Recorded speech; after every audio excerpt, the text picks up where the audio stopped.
ನಾನು ನಡೀತಾ ಇದ್ದೆ, ನಾನು ಖುಷಿಯಾಗಿದ್ದೀನಿ, ಹಂಗೇನೆ ಇರೋದು ನಾನು. ಅದನ್ನ ಪ್ರಿಟೆಂಡ್ ಮಾಡ್ತಾ ಇದ್ನ ಇಲ್ಲ, ನಾನು ಆಕ್ಚುಲಿ ಹಂಗೆ ಇದ್ದಿದ್ದು.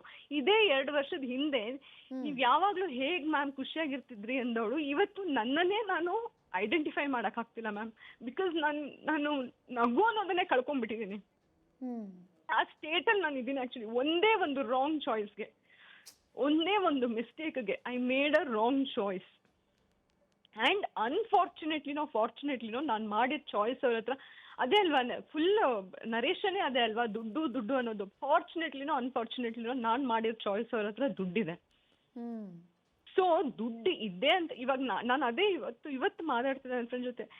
ಇನ್ ಕೇಸ್ ಮುಂದಕ್ಕೆ ನಾವ್ ಯಾವ್ದಾದ್ರು ಪ್ರೀತಿಸಿದ್ರೆ ಅವ್ರ ಹತ್ರ ದುಡ್ಡಿದೆ ಅಂದ ತಕ್ಷಣ ರಿಜೆಕ್ಟ್ ಮಾಡ್ಬಿಡ್ಬೇಕು, ದುಡ್ಡು ಇಲ್ದೇ ಇರೋರ ಹತ್ರ ಹೋಗ್ಬಿಟ್ಟು ಪ್ರೀತಿಸ್ಬೇಕು. ಬಿಕಾಸ್ ಆ ನರೇಶನೇ ಕ್ರಿಯೇಟ್ ಆಗಲ್ಲ, ಆ ನ್ಯಾವಿಗೇಷನೇ ಇರಲ್ಲ, ಆ ಒಂದು ದುಡ್ಡು ಅನ್ನೋ ಟಾಪಿಕೇ ಬರಲ್ಲ.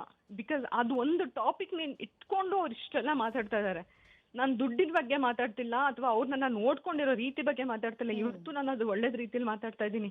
ಎಂಡ್ ಅಂತ ಹೇಳಿದ್ಮೇಲೆ ಅದನ್ನ ಎಂಡ್ ಮಾಡ್ಬೇಕು. ನಿಮಗ್ ನನ್ ಮೇಲೆ ಡೌಟ್ ಇದೆಯಾ, ಎಂಡ್ ಮಾಡಿ. ನನಗ್ ನಿಮ್ ಮೇಲೆ ಪ್ರಾಬ್ಲಮ್ ಇದೆಯಾ, ಎಂಡ್ ಮಾಡಿ. ಇವ್ ನೋದಕ್ ನಿಮ್ಗೆ ನನ್ ಮೇಲೆ ಡೌಟ್ ಇದೆ ಅಲ್ವಾ, ನಿಮ್ಗೆ ಅನ್ಸ್ತಾ ಇದೆಲ್ಲ ನಾನು ಬೇರೆಯವ್ರ ಜೊತೆ ಇದ್ದೀನಿ ಅಂತ ಹೇಳ್ಬಿಟ್ಟು, ಬೇಡ ಮುಗಿಸ್ಬಿಡಿ.